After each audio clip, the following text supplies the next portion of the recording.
Hello and welcome to the Devoted Outdoorsman's podcast. So, hello, Podcast Nation. Today on the podcast, we're going to do, I think it's episode 3 of the Land BS series. And, me and Josh, we went out last weekend to the property. We did a little bit of work out there, but unfortunately, it was raining the whole time. So, basically, we didn't really get much done. We got some trimming done, and we sprayed a little bit, but we're not real sure it's going to take. So, we're going to talk a little bit about that today and a couple of little projects that we got going on around the house and stuff like that. So, Joshua has been in the process of doing a European mount on one of our deer from last year that unfortunately ended up getting hit by a car or something. And we were talking previously about how long it's taking for the whitening process to actually take place. He had done it on a couple other things in the past, a raccoon skull, and you did another one too, didn't you? A smaller buck. A smaller buck skull. And, this bigger one's just taking a little bit longer. So we were just talking about, why we thought it was taking so long and stuff like that. Yeah, part of the problem I think I'm running into with this one is I'm getting a little too antsy with it and, not letting it sit very long or as long as it probably should. Then again, on the second part of that is I also didn't go and get the whitening powder that they say to add to it. Helps it get white faster, but I'm a little bit on the cheap side right now, so we're just going to stick to the peroxide solution. So, we're also doing this on Facebook Live, so next time we do a Land BS, we're going to try to do it live too. So, if you guys want to tune in and ask questions and stuff like that, you guys are more than welcome to. Yeah, like he said, you can ask questions. Plus, we're also going to be showing you guys some details of stuff that we're doing. Maybe even pull up some maps and let you guys see kind of the areas we're talking about, give you guys a better understanding of what we're doing in the area size we're working with. So this week we kind of, it was kind of just thrown together because I had a podcast guest all lined up and everything like that, but he ended up not being able to do it that day. So I was like, Josh, we got to put something together. He's like, man, we can go talk about the land and how we got wet last weekend when we were out there. So got wet? You mean got soaked? Yeah, it did rain on us for a while. It was an interesting experience, being out there all day. Lessons learned, deciding that maybe we shouldn't be quite as stupid next time, maybe just reschedule, but sometimes sacrifices got to be made to kill big bucks, and that was one of them.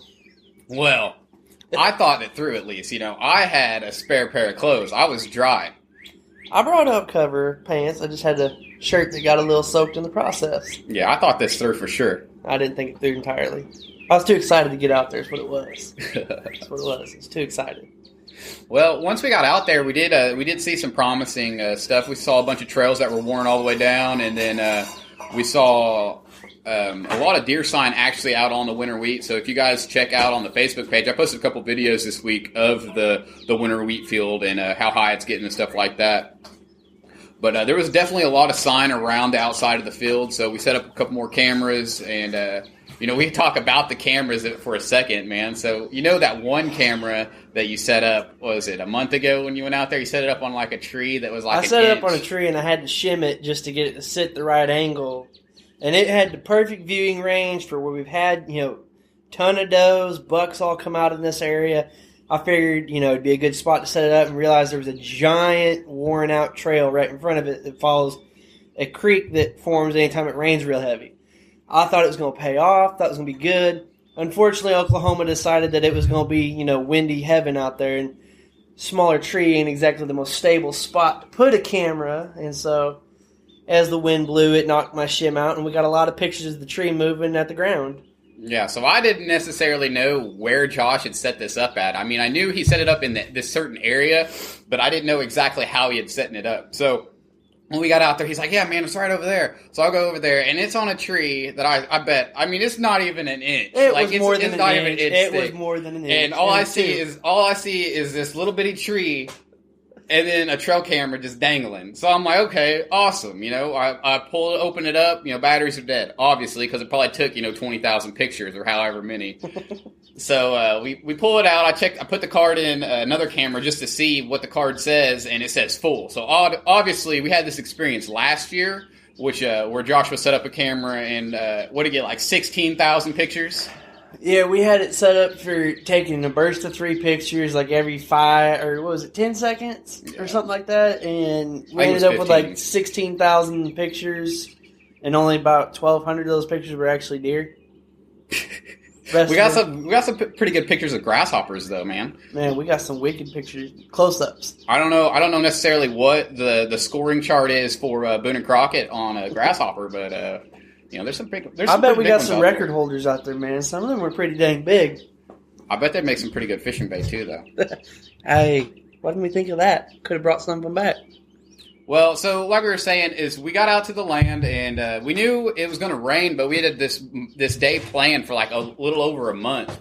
So we knew that was the only day that me and him could get together to get out there. So we knew we had to do it anyways, even though it was going to rain, and we knew we weren't going to necessarily get everything we wanted to do done. We knew we had to get out there, so we got out there. We got one area where we noticed when we went shed hunting. And was it February? I found this tree, and I just knew this location would be good because of the rubs and the trails that were going through this area. So I told Josh, I was like, man, there's that one big tree over there. I want to get that tree, kind of set up so we can go in there in the fall or late summer and set up our food plots and our tree stands. Yeah. And so this tree he's talking about is in an area of our property that we call the Old Mule Pen. And it sits roughly probably about 300, 400 yards north or south of our hidden pond stand. And it sits kind of in a redbud grove with a little bit of sumac around it and some persimmon trees that kind of come out in the open, then get in a little cedar, and then it's back out to the open field.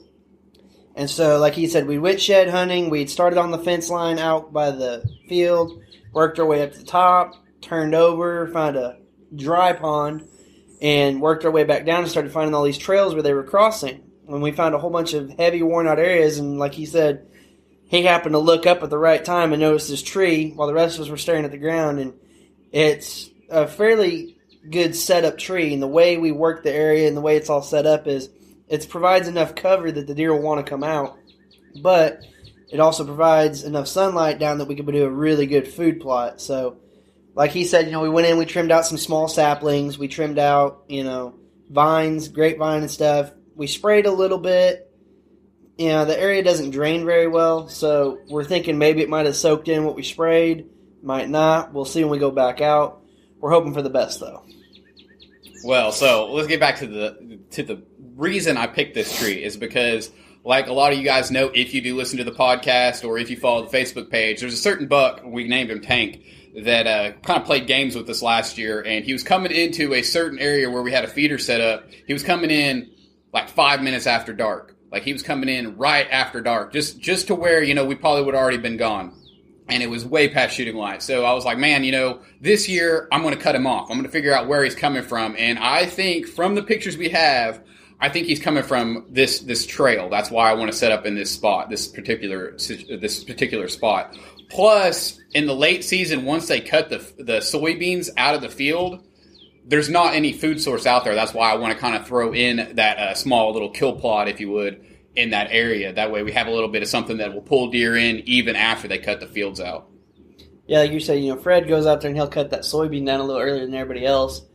And so it goes back to the native forage, which, it's appetizing to them, but it's not as appetizing as the soybeans are across the road. So they'll still bed over there, but to get up and eat, they're going across the street. And so, like he said, doing this late winter food plot, trying to keep them coaxed into staying on our side and coming out on a regular pattern, trying to hopefully bushwhack him, cut him off before he gets to typical spot before night, But we caught a lot of pictures of Tank and Buster, especially on our hidden pond camera.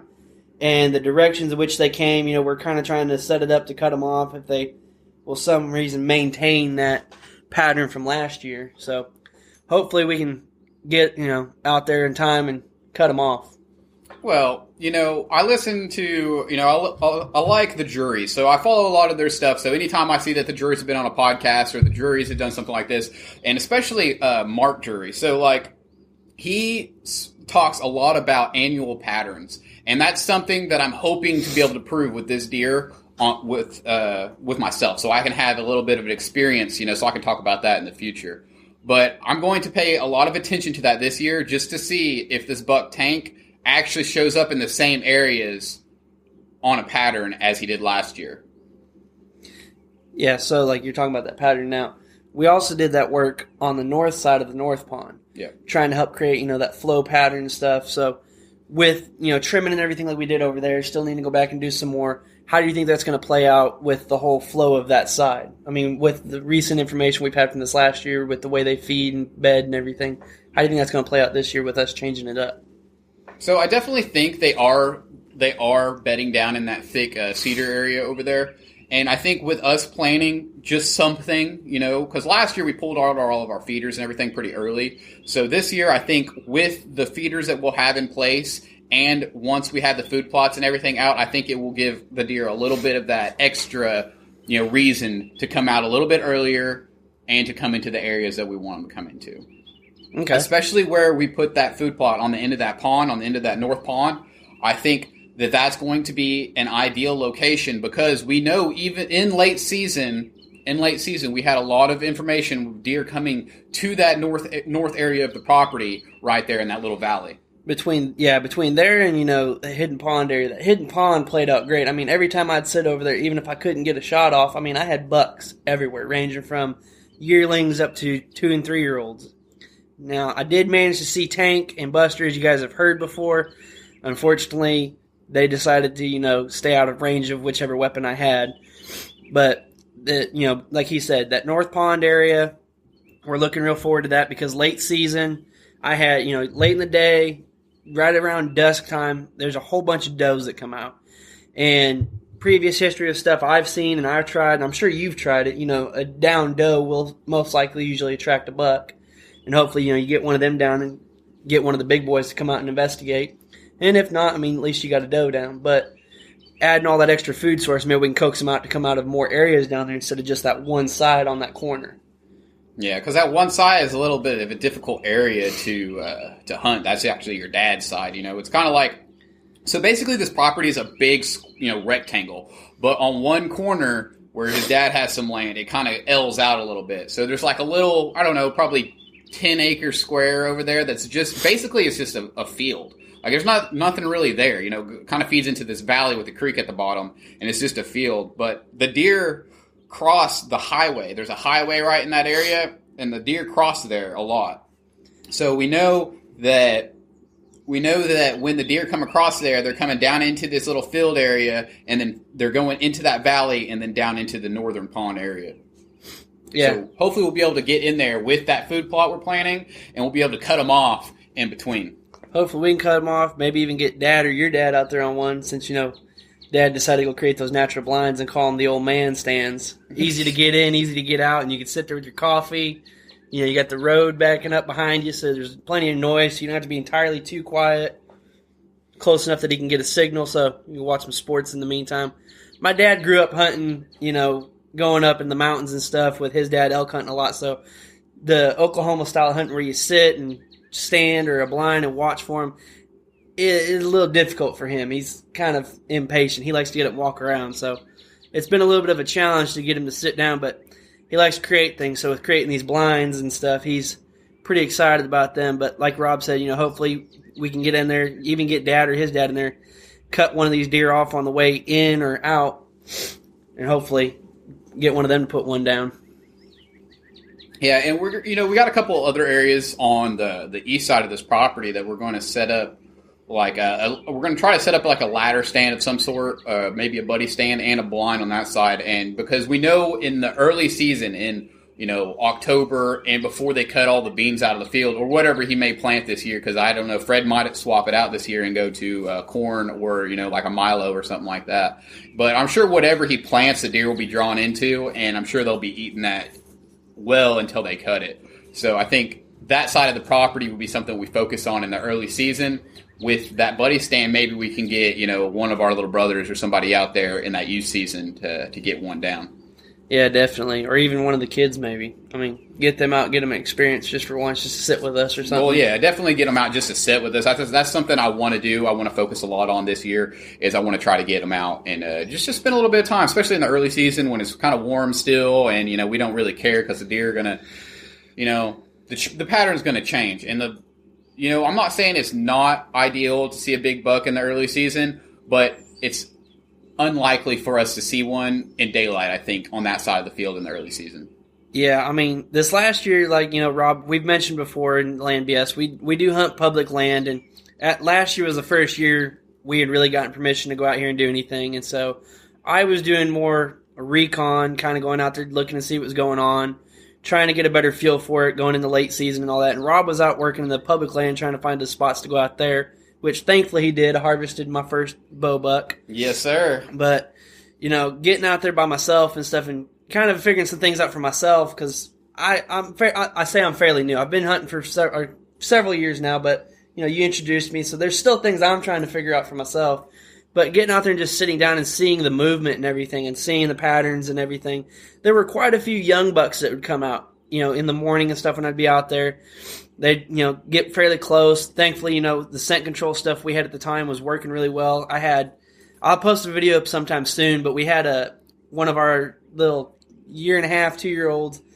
We called him Webb because he's a little 6-point, but his antlers right at the tines looks like a little webbing going on. But he unfortunately didn't make it this year. He was smacked by a car, and we found him just off the highway. But he had gotten up pretty close to me. I mean, I showed you where I was sitting. He got within, what was that, probably about 5 yards of me. It's a pretty cool video. He didn't actually see me. He looked up, he blew, but it's hard to see in the video, but sitting there, he didn't actually know where I was. He looked my direction, but I could tell he couldn't see me. And I, fortunately, was dumb enough, and I didn't get another video when he came back. He blows at me and turns around and walks off. And about 10 seconds later, walks back up, and he gets within about 2 or 3 yards of me, but he's broadside to me. And the only problem with it is I was going to try to get the bow up and take a shot, but I had a little sumac tree, that little 3 trunk that was right in the way. And for me to get the bow up fast enough, it just spooked him. But he didn't even know I was there. He was looking the complete opposite direction, blowing again. But, yeah. And like I said, he's a small buck. A few of the other ones showed up. But for the most part, it's mainly does and fawns and yearlings that'll come out right there. But even with that, it's still really big numbers of them coming out in the early morning when I've been out there. Even late evening, they'll come out some, not as much in the early season with it being warmer at that point. But for about the first hour, maybe almost 2 hours of daylight, you can get a pretty good amount of deer movement out there on the east side. When it's still planted in beans and stuff like that. Yeah. But, so when we went out there last weekend, we checked our cameras. We said that one, we kind of got off topic, so I'm trying to backtrack here, back to the camera part. There you go. So we got out there, and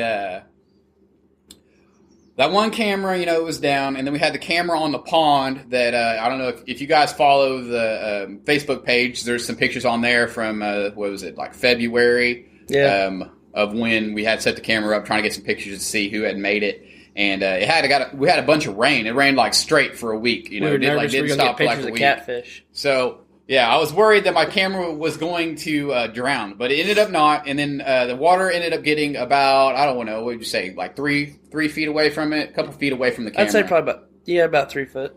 So the pond went back down. We left it in that same spot because we know the deer are using that area. And we did move it up off the pond just in case it rains more again. Yeah, we did move it up off the pond, and we set up a mineral site. So we set up one of our trophy rocks over there, and hopefully, what I'm hoping is that Tank or whoever it may be, I think we can get some pretty good intel off of that trophy rock right there, off that mineral site, with them coming in, especially as they start growing antlers and the velvet starts. I'm really excited about velvet picks, man. I'm not gonna lie, I'm anxious to go out every time and check pictures and check and see what MRI we're finding and, what's moving, where they're at. But I'm unbelievably anxious for velvet pictures. Because last year I caught pictures. I'll post them up a little bit later. But I caught pictures of Buster when he first started showing up. And I've actually got 3 or 4 of them where you can actually see in the picture that he is shedding his velvet at that point. And it was pretty cool pictures to see. Interesting stuff to find out.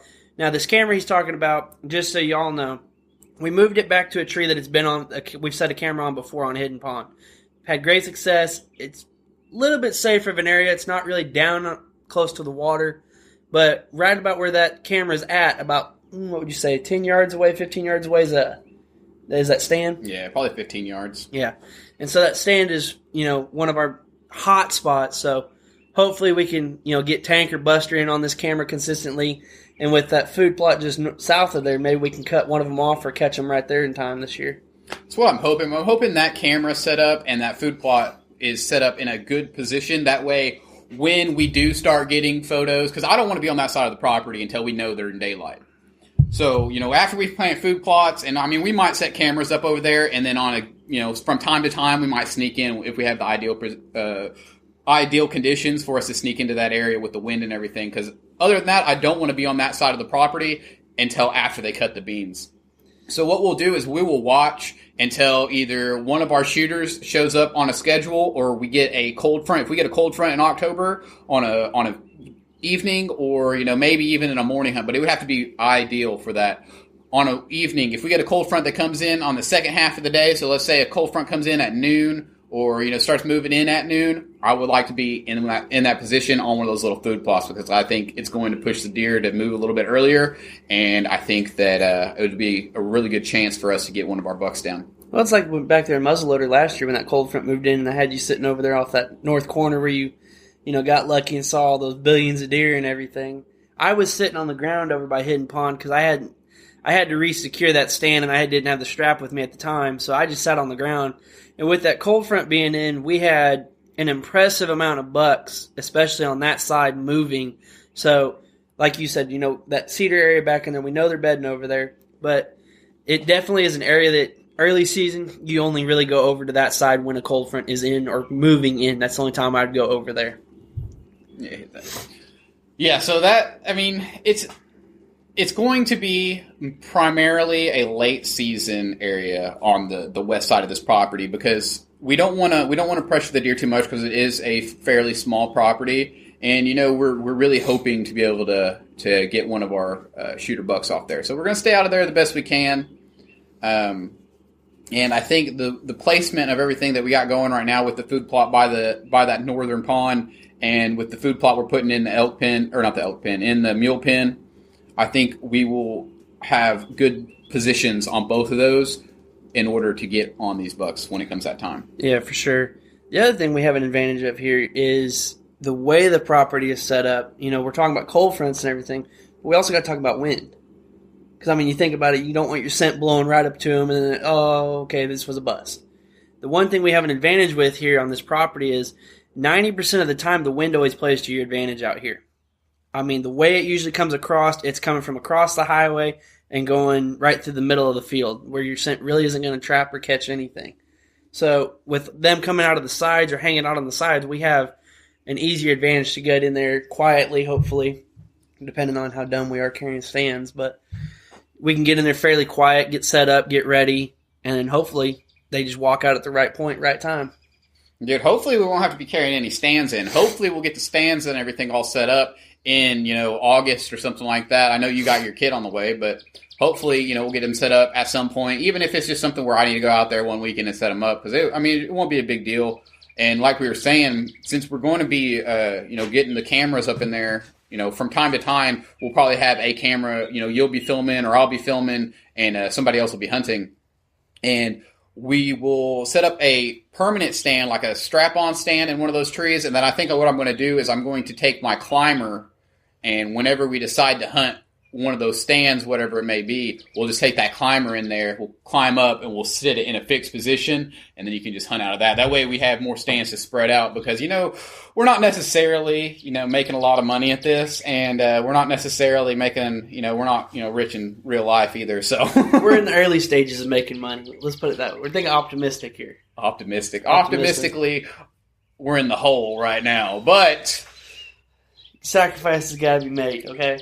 It's more for the fun of it. I enjoy it all, and I'm glad you guys enjoy, the page and stuff. I kind of reached out to a bunch of you guys that are constantly on the posts on the Facebook page and stuff like that this week, and I just, thank you guys for, all the interaction you guys have on the page and everything like that. It means a lot to us, and, we really appreciate it.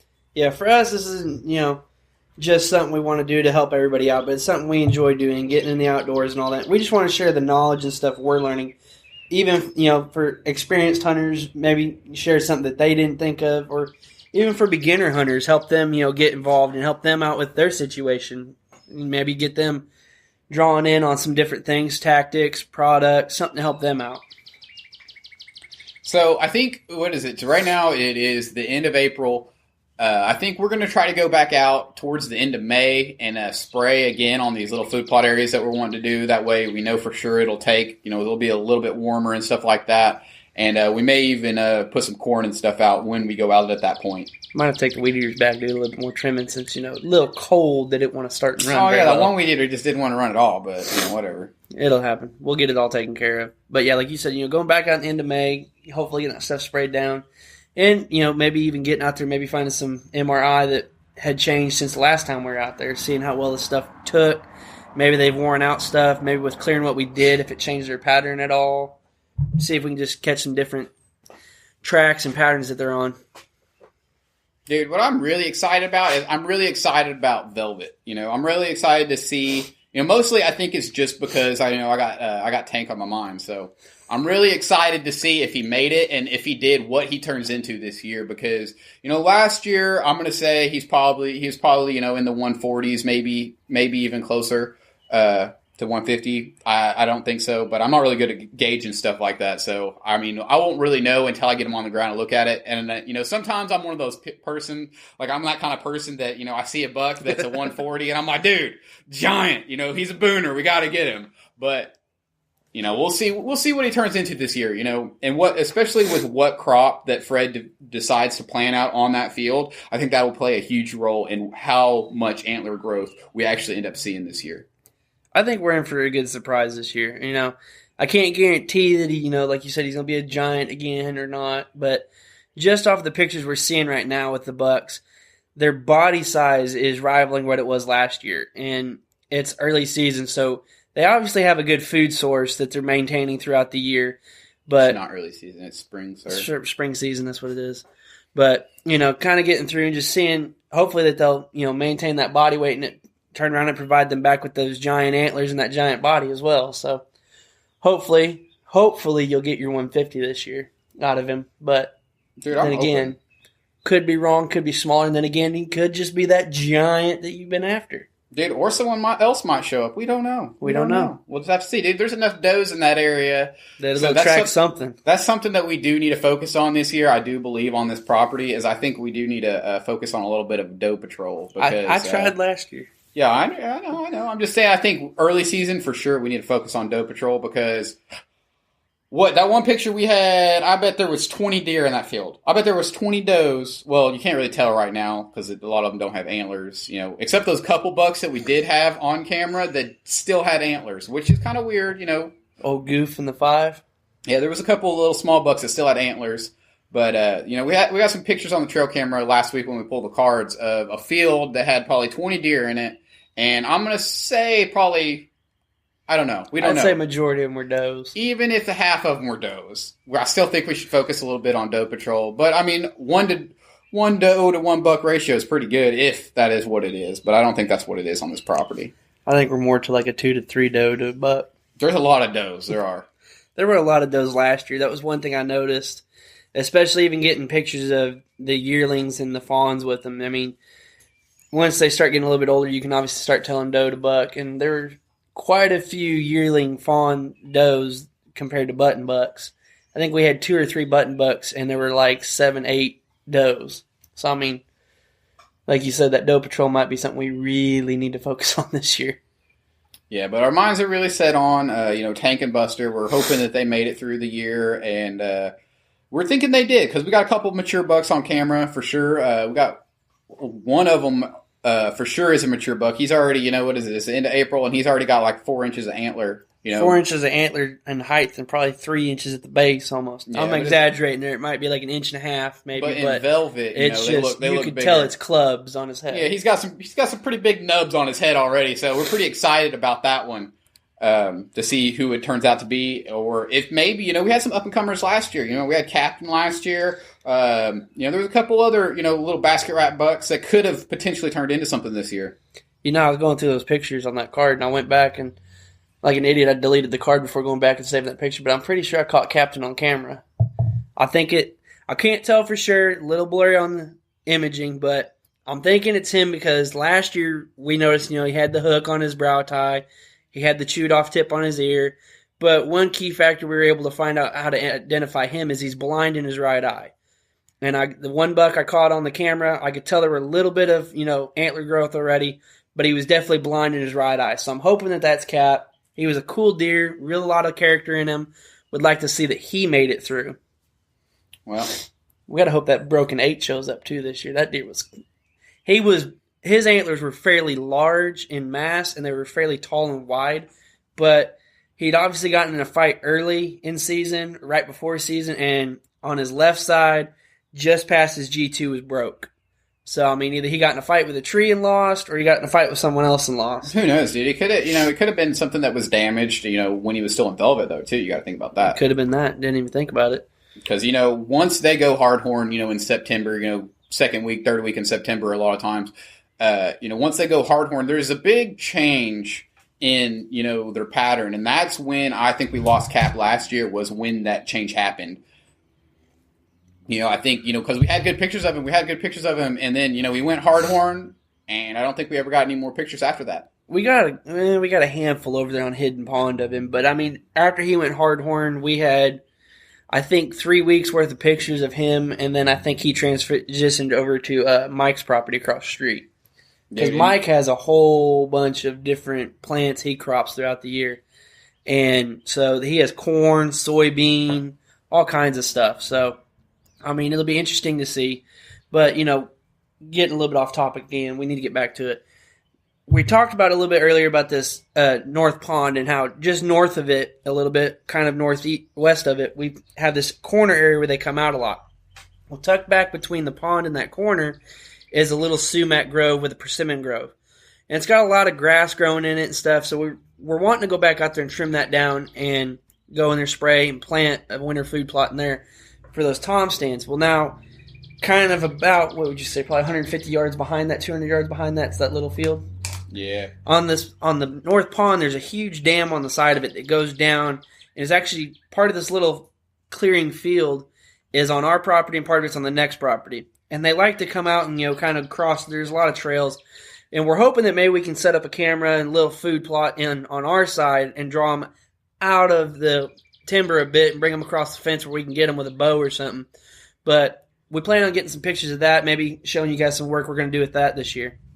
Yeah, definitely. There'll be a lot of better video and stuff coming for sure because, I took my camera and everything out last week when we were out there, but it was raining, so I wasn't about to stick, several $100s, if not $1,000 worth of equipment out in the rain, and I just, hope it's okay. It worked out better with our phones having those waterproof cases anyways. Yeah, so a lot of the video we took was with our phones, but, hopefully, next time it all works out to where it's not raining or anything like that, and we can get a little bit of better content going with that, the videos and everything.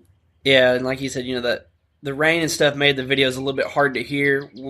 There's still some of them we might post up. Still, some of them we're probably going to have to scratch because you can't hear what we're talking about very well, and it doesn't sound normal.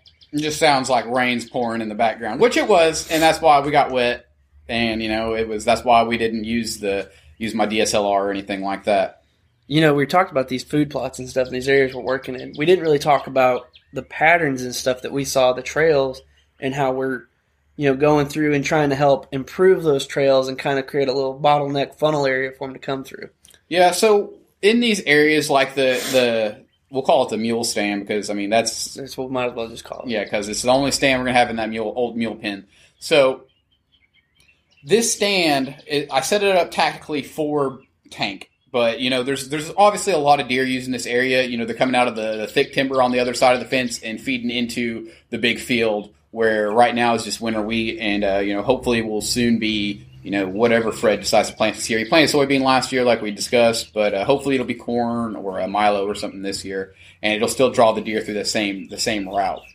So we kind of tactically set this stand up right there. And it's kind of a thick area with a lot of brush and stuff like that. So when we went through this last time and we were cutting all this stuff out, there's a bunch of dead timber and stuff on the ground. So what we did was we took all the timber we had and kind of set it up against the fence or against these trails. That way when the deer come in, if they're going to continue using these trails, they will have to go a certain way. So when we're in our stand, so let's say we set in the stand and we're facing we'd be facing east.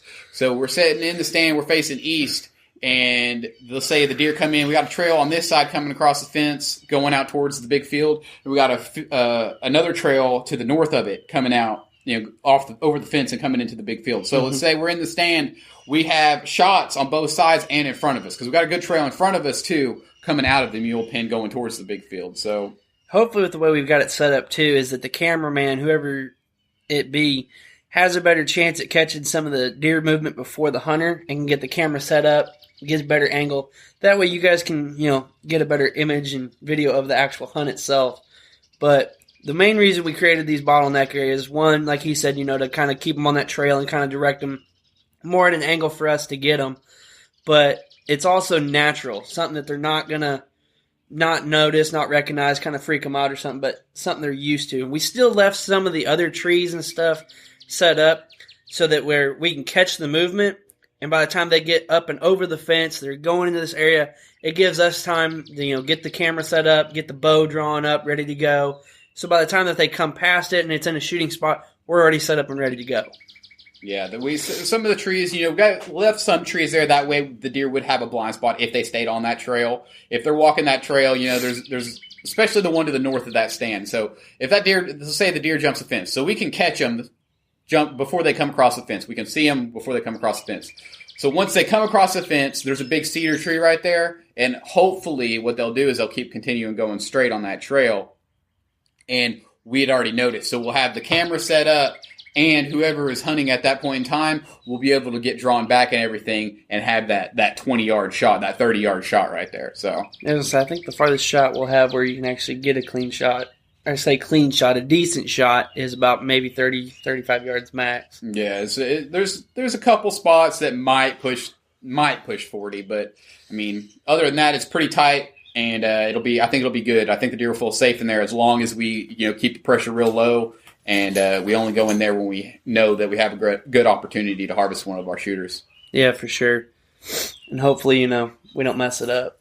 But let's face it, I mean, we said 30, 35 yards. You don't really want to be shooting a bow too much further than that. Unless you're Haas. If you're Haas, then you're just a badass. Easy there, doggy. Millie, chill out. Oh, now you've done it. You lost your ball. She lost it now, man. All right. Sorry about that. My dog kind of came up and messed with us a little bit, wanting to play, but it's all good now. So, when we go back out in May, we'll pull our cards and everything like that, and hopefully some of our big boys will be on there. We'll also probably go ahead and start running feeders at that point in time, maybe just one, something like that, just to get it a little bit of a draw so we can get some good pictures. Yeah, like we mentioned several times throughout this series and stuff, we're working class guys. We don't have a whole lot of money, so a lot of the stuff that we do is DIY. So a lot of our feeders are PVC pipe feeders, and we're gonna make some more this year. And as we do, we'll actually make a video or two for you guys and show you how we set them up, so that for those of you who are like us and don't have a whole lot of money, you can go out and set up a fairly cheap feeder system. Yeah, and they work pretty good. You can fit, what did you say, a quarter of a bag, maybe more, maybe a little bit more in there? I'd say roughly almost a half a bag. They last, if you cut it right. Yeah, if you cut it right. And, it lasts about a week out here, but, also we did have that situation where we pulled out one bag of corn and it only lasted a day. So that was actually the first time we caught Tank on camera. And I mean, that corn, if you followed the timeline on the camera, that corn didn't make it 6 hours. I mean, Tank came back in 3 times on it, and the third time he came in, there was no corn on the ground. And, that's another reason we need to be on Doe Patrol this year, because that one group of does came in there and were there for, 2 hours. Yeah, shoot, it was 4 does and 3 fawn yearlings, one of them being a button buck, 2 more of them being does, so definitely need to do some Doe Patrol. But we'll see what happens. But, if pouring out a whole bag of corn is what I got to do to get Tank to come out, man, we'll just do what the guys on that leased property next to us did. Just go get wheelbarrows and buckets and just dump it. All right, so on one of the corners of this property, there's a lease. There's a lease to the east of us. But it's the east of Uncle Jim's side, east of that field, the big field. Yeah, so we're saying it's a lease. We don't really know what's going on over there, but they have a stand set up on on the fence line, right? The tree is on their side of the fence, but it's on the fence line looking onto our property. The tree is on their side of the property. The limb and the stand that the stand is on our property. Yeah, it's over our side. So it's a weird situation there, but. So we thought it was left there from a previous person that hunted the property. So the whole time, since last year when we kind of went out and scouted, we're like, oh yeah, look, there's a cool stand. We could possibly hunt that at some point if that situation was to ever happen. We could get it up in that stand. It'd be a good spot because you could see, there's a couple trails coming across into the soybean field. We thought it was a good spot. Well, turns out it's the other people's stand. So, later on in the year, once they started feeding, Joshua is the one that actually noticed it, is they had a giant... It looked like they came in with a small trailer, like what would it be, a Polaris Ranger Kubota thing. And it looks like they just took the bed and dumped it filled it up with corn and then just dumped it. There were 2 piles. And I mean, I'm saying they're giant because I was sitting there and I noticed it was a 2-year-old buck, fairly older doe, and a yearling were over by it, and it was up to their knees in height, but I mean it was probably every bit of their body length from if their head was down, nose to tail, and I mean length and width, and I was just like, these guys dumped some serious money in some corn, because I know a bag of corn ain't cheap, but like I said, there were several bags there, and I don't even know if that's the only spot they dumped it. There was just a ton of corn sitting on the ground. Dude, but up there, because it's closer to Kansas, I know you can buy it at some of those feedlots up there. You can buy the giant, like what is it? It's a half ton of corn or whatever it may be. Yeah. Maybe they purchase it that way, or maybe they have they plant corn and that's just spillage. Who knows? Who knows? But I'm hoping it's not necessarily a part where they are going and buying a bunch of bags, because that's I don't know, dude. Those dudes got some more money, a lot more than we do, if that's the case. It's a lot of bags of corn were poured out there. So it was a giant pile, and hopefully Tank didn't get drawn into that giant pile of corn over there and get smacked by them. I don't know if you looked when we were over there, but I walked over and looked, and the cameras they had set up over there, I didn't see the cameras set up. I don't even know if they're leasing it this year. It's the issues we had last year. That chick coming up and chewing us out, saying we were hunting her property, and I was like, "Well, we're on our family side, so I don't know what you're talking about." Yeah, we never crossed your fence. So there was a little of a little situation where this lady was upset because she saw us going across the fence back to our truck. We were crossing our property fence onto the road to get back to the truck, and she turned around, came back, and she's pretty upset. She was like, "Where were you guys hunting at?" And we were like, "Oh, his family's land right here." And she was like, well, we thought you were trespassing, and I guess they'd have an issue with people parking in the same spot we were at and hunting on their side in the past. So, we kind of evened that up. We told her, if you have any questions or anything like that, just go up there to the house. It's his family, and, we have permission to be here. Gave her our numbers and everything, trying to be smart and wise. Yeah, so that was really the only interaction we had with those people, so... All right, guys, we're coming up on our time frame here, so with all that, be watching the Facebook page, be watching the YouTube channel as we post more pictures and videos up and do some more content for you guys with the recon we're getting. And, okay, so make sure you guys go check out The Devoted Outdoorsman on YouTube and hit that subscribe button. And if you guys are listening to this podcast right now and you're enjoying it, if you want to give 5 stars, that would be awesome. If you want to give it 1 star, that's awesome too. But please leave a review on iTunes or Stitcher or wherever you may be listening to this podcast from, because it really helps us out. Don't forget to go check out the Devoted Outdoorsman's website either. Yeah, the Devoted Outdoorsman's website is on the Facebook page. There'll be a link right below. You go to the Facebook page, you go down a little bit, and there'll be a link. So just click it. You can go on there. You can get you some Devoted gear. We got the koozies and the decals and stuff, and there's definitely more to come. I'm probably going to do some shirts and hats and stuff like that at some point. I'm not really sure when that's going to happen, but probably this summer at some point. So I hope you guys enjoyed this week's podcast, and I hope you guys have an awesome week. Enjoy your weekend. It's still turkey season, so get out there and kill a gobbler. And I hope you guys tune in next Saturday for the next episode of the Devoted Outdoorsman's podcast.